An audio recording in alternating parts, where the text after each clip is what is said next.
दलाल साहब, हुकूमत इस वक्त काफ़ी मुस्तहकम पोजीशन में है और बैनुल-अक़वामी वाक़यात की वजह से भी इस्तेहकाम मिला, एतमाद हासिल हुआ। फिर हालिया अदालती फ़ैसलों के नतीजे में सियासी तौर पर भी मजबूती हासिल हुई है हुकूमत को। अब तहरीक इंसाफ की जानिब से अगर एहतजाज की सिर्फ बात ही की गई है तो उस पर हुकूमत का रद्द-ए-अमल आया जिसमें ये कह दिया गया कि गिरफ्तारियां की जाएंगी और इमरान खान साहब के बेटे अगर पाकिस्तान आते हैं तो उन्हें भी गिरफ्तार किया जा सकता है।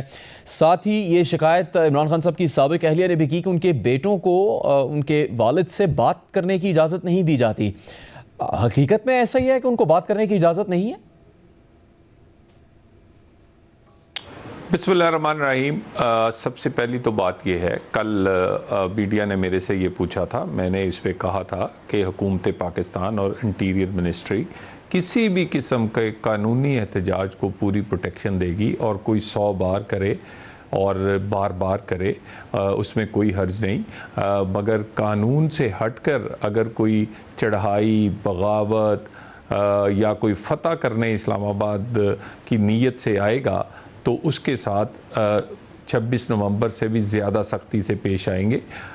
रही बात बानी पीटीआई के बेटों की, तो सबसे पहली तो बात यह है कि बड़ी अच्छी बात है कि उनके बच्चे भी आ रहे हैं। लोगों के बच्चों को किस तरह उन्होंने इस्तेमाल किया है, किस तरह अपनी सियासत की नज़र किया है। कई लोग अपनी जान से गए और कई लोग अपने कैरियर तबाह कर बैठे और अपने बच्चे जो हैं उनकी गोल्ड स्मिथ की जो पैसे पे और गोल्ड स्मिथ के घर में बड़े ऐशो इशरत से पल रहे हैं, वो तशरीफ़ लाएँ। उनके वालिद हैं, उनके अगर बच्चे आना चाहें तो 100 बार आएँ।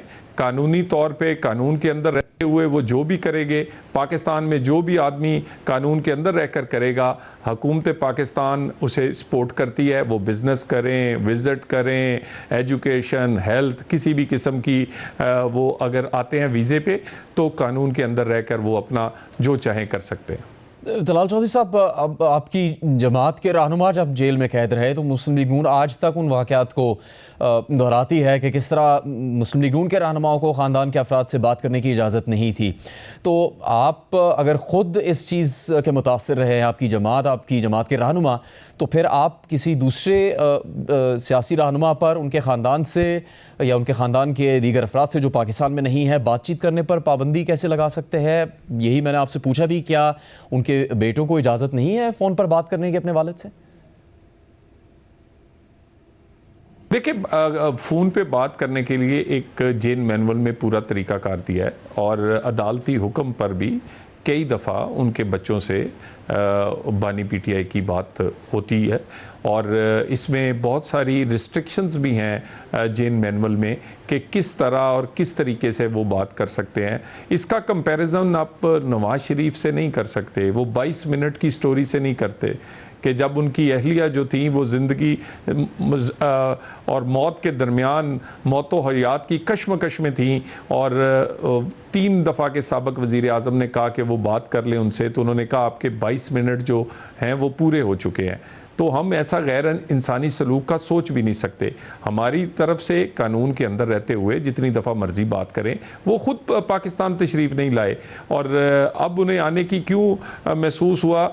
चले देर आए दुरुस्त आए, चले अगर वो आ ही रहे हैं तो देखते हैं कि अगर उन्हें वालिद का ख्याल होता तो वो बहुत देर पहले इधर ज़रूर आते और उनकी बहनें भी मिलती हैं, उनके बहुत सारे अजीज़ भी मिलते हैं। पाकिस्तान की तारीख़ में सबसे ज़्यादा मुलाकातें उनके सियासी रुफ़का से, उनके वकला से और फैमिली से जिस आदमी की हुई हैं एक मुजरम के तौर पर, एक कैदी के तौर पर, वो बानी पीटीआई हैं। तो उनके बेटे भी अगर कानून के अंदर रहते हुए मिलना चाहें, बात करना चाहें, किसी को क्या इतराज़ है। लेकिन अगर वो ये बड़ा एक अहम सवाल है जो बानी पीटीआई से पूछा जाना चाहिए कि उन्होंने अपने बच्चों को पाकिस्तानी शहरियत क्यों नहीं दिलवाई?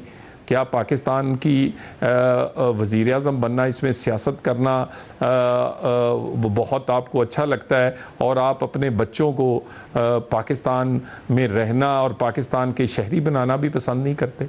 दलाल चौधरी साहब, अगर अब तहरीक इंसाफ की तरफ से ऐलान कर दिया गया कि वो एहतजाजी तहरीक शुरू करना चाहते हैं और उसमें उनके बेटे शिरकत करना चाहते हैं, शामिल होना चाहते हैं, अपने वालिद से मुलाकात करना चाहते हैं, तो हुकूमत क्या उनकी राह में कोई रुकावट डालेगी या उन्हें बासानी वीज़ा दिया जाएगा, जैसे आप कह भी रहे हैं कि वो पाकिस्तान आ सकते हैं? देखिए, वीज़े की बहुत सारी कैटेगरीज हैं। वो विजिट पे आना चाहें, वो एजुकेशन, हेल्थ, अपनी फैमिली से मिलने के आना चाहें, लेकिन देखने वाली बात यह है कि अगर वो पाकिस्तानी नेशनल नहीं है तो पाकिस्तान में क्या बैरून मुल्क या कोई ऐसा शहरी जिसकी पाकिस्तान की शहरियत नहीं, उसको सियासत करने की, सियासी तहरीक लीड करने की और उसमें हिस्सा लेने की इजाज़त है? कानून अगर इसकी इजाज़त देता है तो 100 बार करें, लेकिन बात इससे ज़्यादा अहम है कि क्या उनके पास पाकिस्तानी शहरियत है और क्या उन्होंने क्यों, उनके वालिद जो वज़ीर आज़म पाकिस्तान रहे हैं और वो कहते हैं पाकिस्तान सबसे पहले और पता नहीं क्या क्या गर्दानते हैं।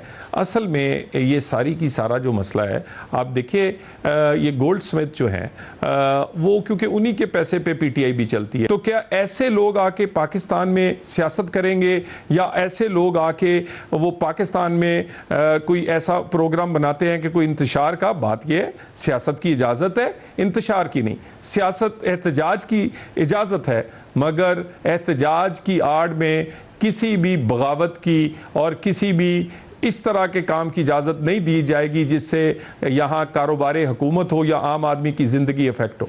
जलाल चौधरी साहब, तहरीक इंसाफ के मुख्तलिफ रहनुमाओं की जानिब से भी ये मुतालबा किया गया उनकी अपनी क़यादत से कि मुज़ाकरात का रास्ता अपनाना चाहिए। हुकूमत की इस वक्त पॉलिसी क्या है? क्या हुकूमत चाहती है तहरीक इंसाफ से एक सियासी जमात की हैसियत से मुज़ाकरात करना? जब वो एहतजाज का कहते हैं तो हर हुकूमत का रद्दअमल सामने आता है, लेकिन क्या हुकूमत चाहती है कि मुज़ाकरात किए जाएँ तहरीक इंसाफ से? देखिए, पिछली दफ़ा भी मुज़ाकरात की टेबल से पीटीआई उठ के गई है और उसके बावजूद वज़ीर आज़म पाकिस्तान ने floor of the house opposition leader से जाके मिले भी और यह भी कहा कि आए बात करें, मेरे पास नहीं आना तो आप स्पीकर के ऑफिस में आए, मैं भी वहाँ आ जाता हूँ। बातचीत बिल्कुल होनी चाहिए और उसी मेज़ पे और स्पीकर के पास ही इन्हें वापस लौटना पड़ेगा और इंशाल्लाह ये आपको नज़र आएंगे कि ये वापस लौटते हुए नज़र आएंगे। मगर बात किस पे होगी? एजेंडा क्या होगा?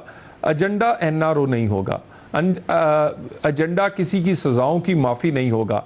एजेंडा पाकिस्तान होगा, पाकिस्तान का आम आदमी होगा, पाकिस्तान की इकॉनमी होगी, पाकिस्तान में दहशत गर्दी होगी, पाकिस्तान के मसाइल हल करना होंगे। इसके लिए बातचीत तो हमेशा होनी चाहिए और हम तो उसी टेबल पर, उसी जगह पर बैठे हैं और स्पीकर साहब का ऑफिस हाजिर है। ये उठकर गए थे, इन्हें अपनी ज़िम्मेदारी लेते हुए लौटना चाहिए। और अमूमन जब कौमी सलामती का मामला आता है, कौमी मफाद का मामला आता हो, तो दहशत गर्दी के बारे में हो या इंडियन हमले के बारे में हो, नेशनल सिक्योरिटी की कोई मीटिंग हो इन कैमरा या किसी और तरह, तो वहाँ आना पसंद नहीं करते। इसी तरह अगर बाकी मामलात में ये हिस्सा नहीं लेते। सिर्फ इन्हें इंटरेस्ट किसी बात में है कि किसी तरह से अडियाला में जो अपने जराइम की सज़ा बंदा काट रहा है उसको किसी तरह से वहाँ से निकाला जाए, और अब इस चीज़ पे तो बातचीत नहीं हो सकती। सो एनआरओ केसेस, माफ़ी, अदालतों के मामलात पे ना हम बात करेंगे, ना हम कर सकते हैं। बात होगी पाकिस्तान की इकॉनमी पे, दहशत गर्दी पे, आम आदमी की ज़िंदगी बेहतर बनाने के लिए।